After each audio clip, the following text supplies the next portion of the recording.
시청자 여러분 안녕하십니까? 11월 3일 JTBC 아침엔을 시작합니다. 먼저 오늘 아침 주요 뉴스입니다.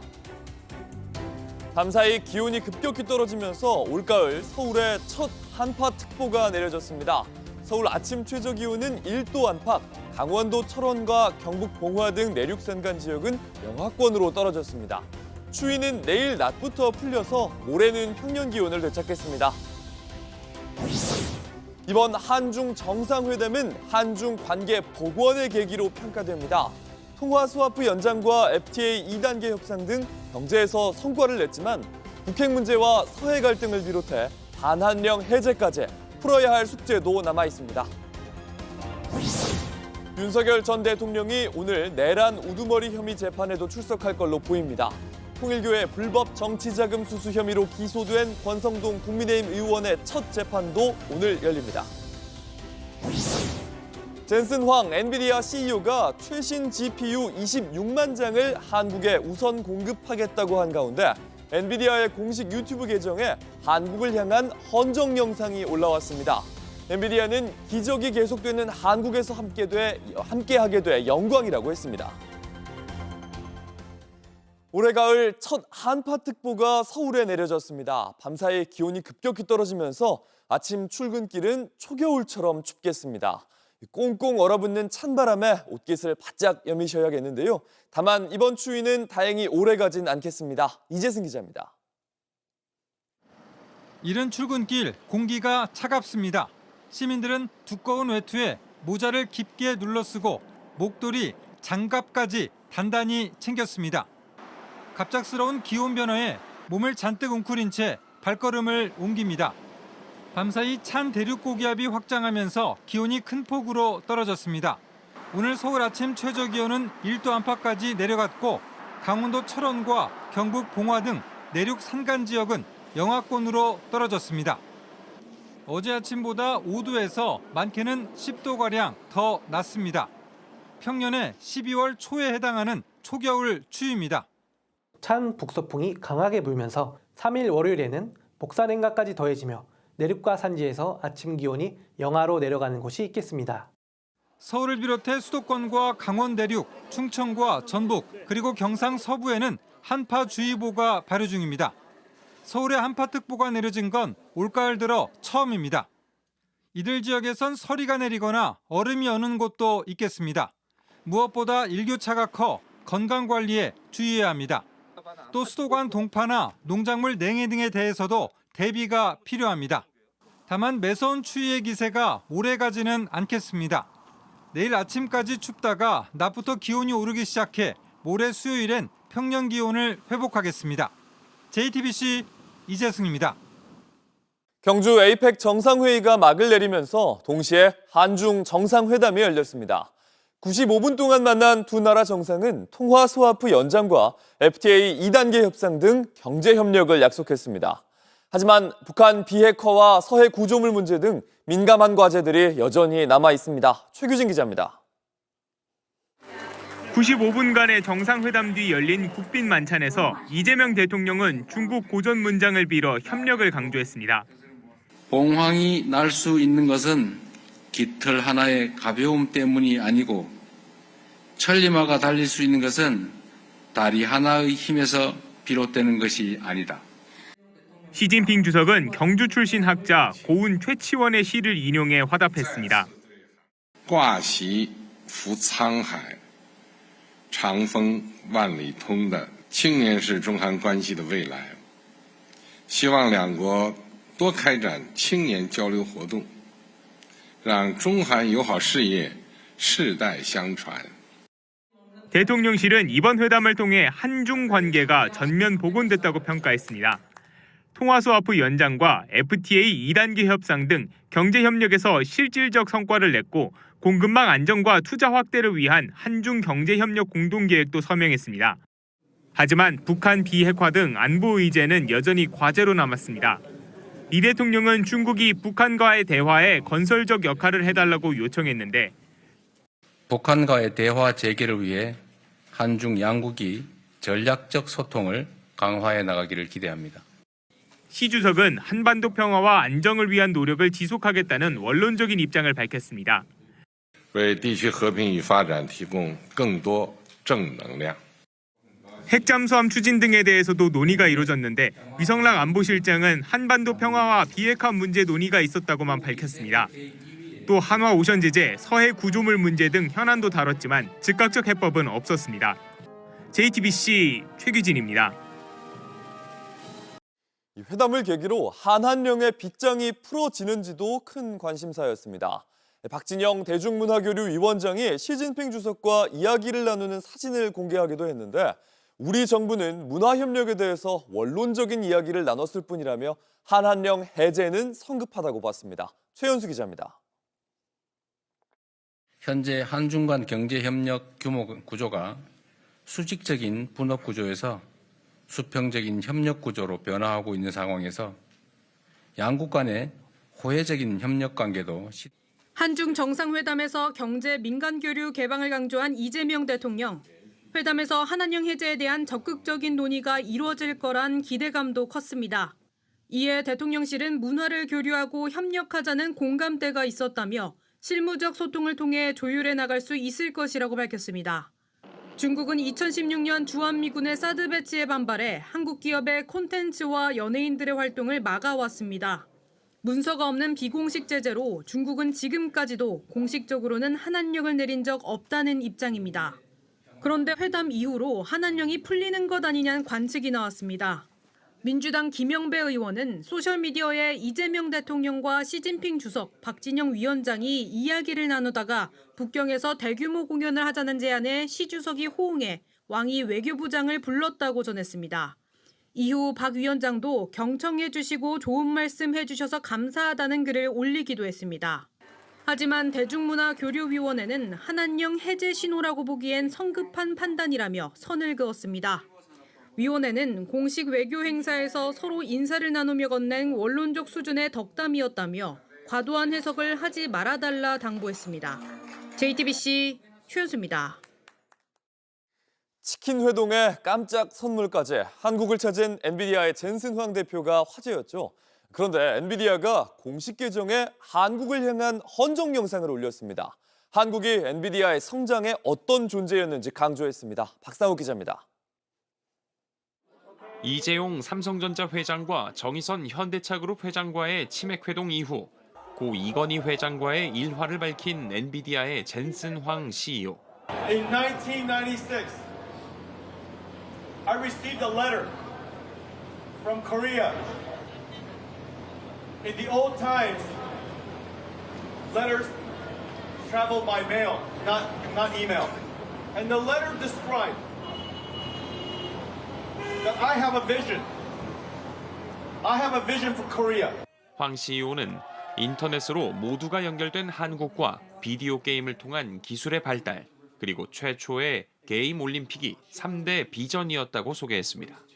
그가 한국을 떠난 뒤 엔비디아의 공식 유튜브 채널엔 한 영상이 올라왔습니다. 인국, 한강의 기적을 일궈낸 나라.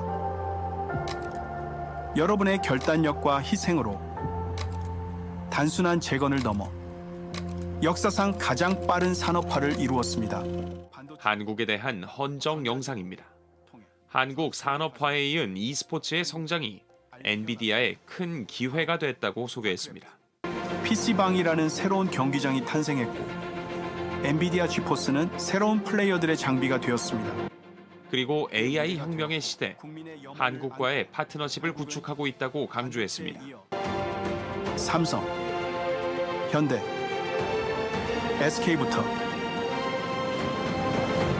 네이버와 LG에 이르기까지 산업혁명에서 AI 혁명으로 한국은 새로운 미래를 만들어가고 있습니다. 이어 한국에 대한 감사로 영상은 끝이 납니다. 여러분과 함께 할 수 있게 되어 영광으로 생각합니다. 기적이 계속되는 바로 이곳, 한국에서. 엔비디아가 이처럼 특정 국가나 지역을 위한 헌정 영상을 만든 건 매우 이례적입니다. 한국을 제외하면 유럽과 모국인 대만 정도에 그칩니다. 최신 GPU 26만 장을 한국에 공급하기로 한 만큼 한국 시장에 대한 관심과 그 중요성이 반영된 결과로 풀이됩니다. JTBC 박상욱입니다. 아시아 순방을 마친 트럼프 미국 대통령이 이번 순방의 성과는 관세 정책 때문이라고 강조했습니다. 하지만 민심은 엇갈립니다. 트럼프를 지지하지만 관세 정책은 반대한다는 여론이 강해졌고 오히려 소비에 강한 부담이 된다는 신호가 커지고 있습니다. 워싱턴에서 정강현 특파원입니다. 트럼프 대통령은 경주 에이펙을 비롯한 아시아 순방의 성과를 관세 한마디로 요약했습니다. Hundreds of millions of dollars are coming into our country primarily because of the election result, but the real reason is tariffs. The tariffs are coming in. 하지만 미국 내 여론은 다른 방향을 가리키고 있습니다.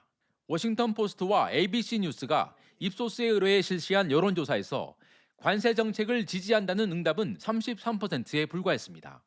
트럼프 대통령의 국정 전반 지지율보다 8%포인트 낮은 수치입니다. 트럼프는 관세가 미국 내 제조업 투자와 일자리 회복을 이끌고 있다고 주장하지만 미국 소비자들이 체감하는 경제 현실은 달랐다는 얘기입니다. 실제 미국 대출업체 랜딩트리가 연말 선물 구매 데이터를 분석한 결과 트럼프의 관세 정책 영향으로 소비자와 소매업체가 부담하는 비용이 지난해보다 약 400억 달러, 우리 돈 약 56조 원이 늘었다고 CNBC가 보도했습니다. 이 가운데 소비자가 부담한 금액은 전체의 70% 수준으로 1인당 연말 선물비가 약 132달러, 우리 돈 19만 원 더 늘었다는 분석입니다. 단순 계산이지만 올해 연말 소비에 실제 충격이 올 수 있다는 경고음이 커지고 있습니다. The tariff shock is here, and it is further dimming already weak growth prospects. This is clear even in the U.S. Growth is revised down from last year, the labor market is weakening, and inflation has been revised up. 트럼프 행정부가 주요 국가의 관세 협상을 마무리 짓고 있지만 강한 미국을 내세운 관세 정책이 오히려 미국 가계에는 강한 부담으로 돌아오고 있다는 지적도 계속 이어지고 있습니다. 워싱턴에서 JTBC 정강현입니다. 온라인에서 화제가 된 뉴스, 화제가 될 뉴스를 골라 전해드립니다. 아침엔 소셜픽입니다. 이재명 대통령이 시진핑 중국 국가주석과 만난 자리에서 나눈 농담이 화제가 됐습니다. 국민의힘은 한중 정상회담 결과가 매우 실망스럽다고 평가했습니다. 샤오미. 这是给您和夫人。 통신보안은 잘 됩니까? 这个中线保安怎么样啊？非常好。看看有没有后门。 还有微信电话。 두 정상이 만난 자리에서 가장 크게 웃음이 터진 장면입니다. 대통령실은 이번 정상회담으로 한중 관계가 복원됐다고 평가했습니다. 반면 국민의힘은 한한령 해제 등 본질적인 해결이 없었다면서 빈술에만 요란한 회담이었다고 비판했습니다. 실속 없는 결과의 배경에는 이재명 대통령의 외교적 실언이 자리하고 있습니다. 미국의 핵 추진 잠수함 연료 승인을 요청하면서 중국 잠수함을 언급하는 등 불필요하게 중국을 자극했다는 겁니다. 이 샤오미 휴대폰 관련 농담도 적절치 않았다고 봤는데요. 제가 볼 때는 이재명 대통령이 얘기한 그 말이 사실과 다르다라고 얘기하기는 어려울 거라고 생각합니다. 굳이 중국 쪽에서 봤을 때 문제를 삼을 수도 있을 그런 발언을 하는 것은 발언 시점이나 이런 부분들이 좀 적절치 않았다. 윤석열 전 대통령의 모교인 충암고등학교의 축제 무대에서 윤 전 대통령을 지지하는 구호가 울려 퍼졌습니다. 이 구호를 외쳤던 래퍼는 사과했습니다. 그럼 나도 해버려 그냥. 해버려. 나도 모르겠다. 유덕이. 지난달 31일 충암고등학교 축제 무대의 한 장면입니다. 축제에 초대된 래퍼, 무대에 오른 학생과 함께 충암고의 자랑에 대해 이야기를 나누다가 윤 전 대통령을 지지하는 구호를 외쳤습니다. 이 학생은 다른 학교 학생으로 알려졌는데요. 영상이 논란이 되면서 결국 래퍼는 공개적으로 사과 영상을 올렸습니다. 제 딴에는 제가 무대에 있는 동안은 재밌게 좀 레크레이션 같은 시간을 만들어 보려고 하다가 너무 제가 좀 흥분하는 바람에 해서는 안 될 그런 멘트까지 제가 나온 것 같습니다. 지금까지 학교 측에 여러 가지 피해를 입히고 있는 점 다시 한번 사죄드리겠습니다. 죄송합니다. 충암고등학교 학생회는 학교나 학생회가 이걸 요청하거나 사전에 협의한 사실이 없다면서 충암고등학교와 재학생을 향한 비난을 자제해달라고 요청했습니다. 충암고 측은 외부인의 돌발 행동에 대해 법적 대응을 검토 중인 걸로 알려졌습니다. 열차 내에서 흉기를 휘둘러 11명이 다치는 사건이 영국에서 벌어졌습니다. 경찰은 일단 테러 사건은 아니라고 보고 있습니다. 현지 시간 1일 케임브리지 셔주 헌팅던역에서 혼란에 빠진 시민들이 도망치는 모습입니다. 날카로운 흉기를 든 남성이 천천히 걸어오는 모습이 영상에 담겼습니다. 달리던 열차 안에서 칼부림이 벌어졌다는 신고를 받은 경찰이 즉시 출동했습니다. And I thought it was like some sort of Halloween prank at first, but then he shouting that someone's got a knife, he was stabbed. And then I had guys suddenly run past going, run, run. There's a guy stabbing. There's 3 people severely bleeding. And one guy's holding his stomach and there's blood coming down his stomach, down his leg. And he's just going, help, help, I'm being stabbed. 경찰에 따르면 11명이 병원으로 옮겨졌고 4명은 퇴원했지만 2명은 중태에 빠졌습니다. 경찰은 현장으로 출동해서 용의자를 발견했고 테이저건으로 쏴서 붙잡았습니다. 2명이 살인미수 혐의로 체포가 됐는데 2명 모두 영국 국적이었고 이후에 1명은 풀려났습니다. 경찰이 빠르게 국적을 공개한 건 가짜뉴스를 막기 위한 걸로 보입니다. 지난해 영국에서는 칼부림 사건의 범인이 불법 이민자라는 가짜뉴스가 퍼지면서 전국적인 폭동이 벌어졌습니다.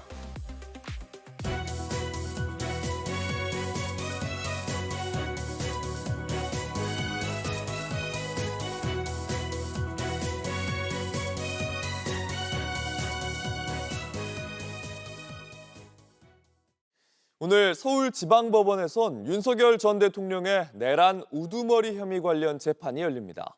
지난주 넉 달 만에 법원의 모습을 드러낸 윤 전 대통령은 오늘도 출석할 걸로 보입니다. 김건희 특검은 내일 김 씨의 모친과 오빠를 불러 양평 공흥지구 개발 특혜 의혹에 대해 조사합니다. 통일교의 불법 정치자금 수수 혐의로 기소된 권성동 국민의힘 의원의 첫 재판도 오늘 열립니다. 신진 기자입니다. 16번 연속 내란 재판에 나오지 않았다가 돌연 입장을 바꾼 윤석열 전 대통령. 지난달 30일부터 법정의 모습을 드러냈습니다.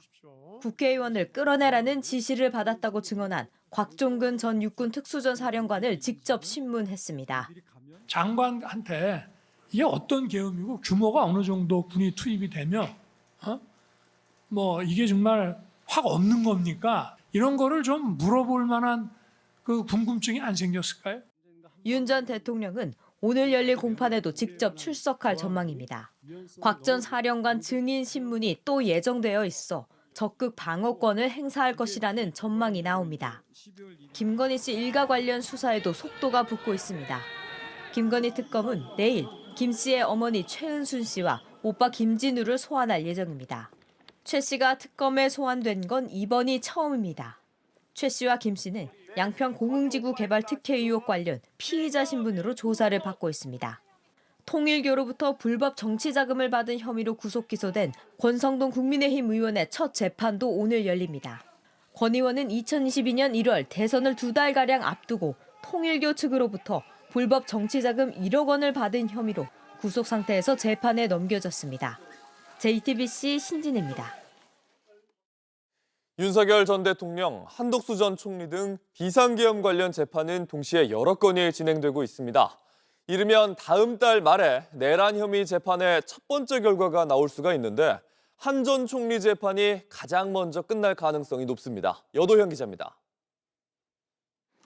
서울중앙지방법원에는 윤석열 전 대통령, 한덕수 전 총리, 이상민 전 장관이 모두 나옵니다.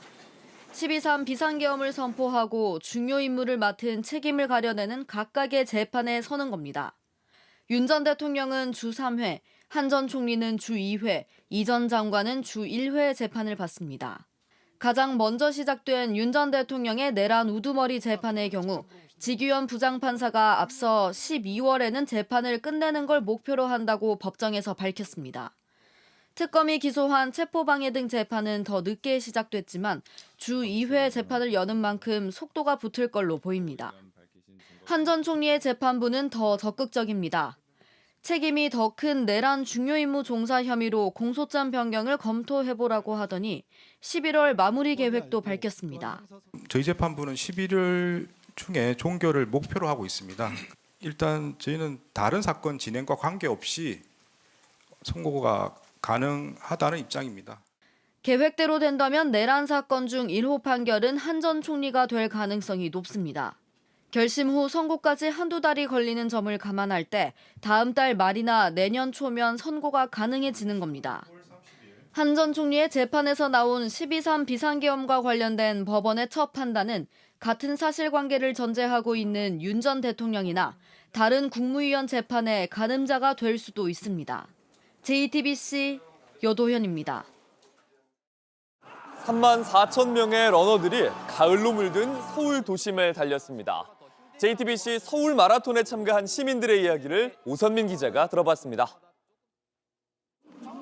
동이 타오르는 새벽, 설렘과 긴장감이 교차하는 표정으로 몸을 풉니다. 좀 이제 살 빼려고 시작을 하다가 이렇게 어쩌다 보니 풀코스까지 오게 됐습니다. 월 300km 이상씩 뛰었고 작년에는 제가 컨디션 조절을 잘 못해서 성과가 좋지 않았어요. 오늘은 그런 실수 없이 끝까지 완주하고자 합니다. 끝없는 트랙 위 반복되는 발걸음 속에서 지루함보다는 새로운 활기를 발견합니다. 마음이 안 좋거나 머리가 복잡할 때 뛰면은 환기가 되는 돌파구인 것 같아서. 네, 그리고 지금 보시다시피 되게 활기차요. 열정 있고요. 서울 도심이 러너들의 무대가 됐습니다. 국내외 정상급 선수의 일반 시민까지 모두 3만 4천여 명이 참가한 이번 대회. 참가자들은 한강을 가로질러 서울 곳곳을 달리며 가을의 정취를 만끽했습니다. 서울 상암에서 출발해 여의도 광화문을 지나 올림픽공원으로 이어지는 42.195km 풀코스. 남자 엘리트 부문에선 케냐의 리틀리 키툰두가 2시간 5분 32초로 우승을 차지했습니다. 국내 선수 중에선 김홍록이 2시간 14분 14초로 가장 빨랐습니다. 제가 많이 도달하고 싶어하는 2시간 9분대를 먼저 기록하고 또 이제 아시아 신기록까지 갱신하는 것이 목표입니다. 여자부에선 임예진이 2시간 29분 12초로 2년 만에 다시 정상에 올랐습니다. JTBC 오선민입니다. 날씨입니다. 서울을 포함한 일부 중부지방과 전북 지역 등에 한파특보가 내려졌습니다. 아침 최저기온은 서울이 1도 안팎, 강원도 철원과 경북 봉화 등은 영하 2도 안팎입니다. 바람도 강하게 불면서 체감온도는 더 낮겠습니다. 낮 최고 기온은 11도에서 18도로 예년과 비슷하거나 다소 낮겠습니다. JTBC 아침에는 마칩니다. 내일도 7시 반에 아침을 열겠습니다. 시청해주셔서 감사합니다.